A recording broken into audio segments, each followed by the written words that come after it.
మీ అందరికీ శుభాభివందనములు. యెహోవాను స్తుతించుట, కీర్తన 34:1. నేను ఎల్లప్పుడూ యెహోవాను సన్నతించెదను, నిత్యమును ఆయన కీర్తిని నా నోట నుండును. దావీదు ఎల్లప్పుడూ యెహోవాను స్తుతించుటకు గల కారణములు: 1.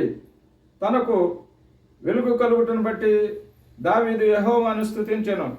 కీర్తన 34:5. వారు ఆయన తట్టు చూడగా వారికి వెలుగు కలిగను, వారి ముఖములు ఎన్నడూను లజ్జింపకపోవును. ఎఫెసీ 5:8. మీరు పూర్వమందు చీకటి ఏంటిరి, ఇప్పుడైతే ప్రభువునందు వెలుగై ఉన్నారు. వెలుగు ఫలములు సమస్త విధములైన మంచితనము, నీతి, సత్యమని వాటిలో కనబడుచున్నది. 2.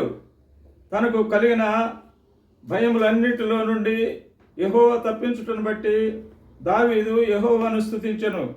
కీర్తన 34:4. నేను యెహోవా యొద్ద విచారణ చేయగా ఆయన నాకు ఉత్తరం ఇచ్చెను, నాకు కలిగిన భయములన్నిటిలో నుండి నన్ను తప్పించెను.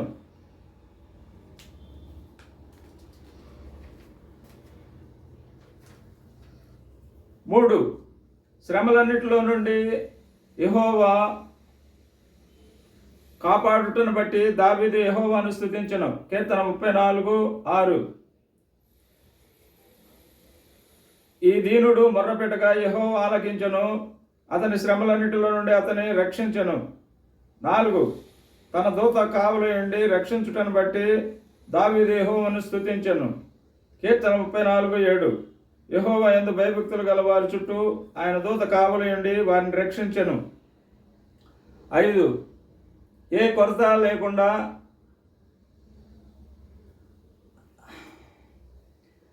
అన్ని అవసరములు తీర్చుటను బట్టి దావీదు యెహోవాను స్తుతించెను. కీర్తన 34:10. సింహపు పిల్లలు లేమి గలవై ఆకలిగొనును, యెహోవాను ఆశ్రయించు వారికి ఏ మేలు కొదువై ఉండదు. ప్రార్థన.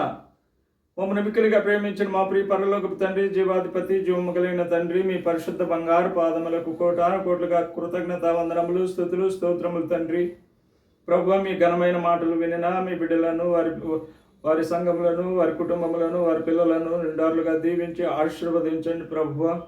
నాయన, సంతానం లేని వారికి సంతానమును, వివాహం కాని వారికి వివాహమును, నాయన, రక్షణ లేని వారికి రక్షణను, విడుదల లేని వారికి విడుదలను, స్వస్థత లేని వారికి స్వస్థత అనుగ్రహించమని యేసు ఉన్నతమైన పరిశుద్ధమైన నామములో స్తుతులు, స్తోత్రములు, కృతజ్ఞత స్తుతులు కోటాను కోట్లుగా సమర్పించి మిక్కిలి వినయంతో బ్రతిమలాడి వేడుకొని ప్రార్థన చేస్తున్నాం తండ్రి. Amen, amen. ఈ మెసేజ్ లైక్ చేసిన వారికి, షేర్ చేసిన వారికి, సబ్స్క్రైబ్ చేసుకున్న వారికి దేవుడు నిండార్లుగా దీవెనలు, ఆశీర్వాదములు అనుగ్రహించునుగాక. Amen, amen, amen.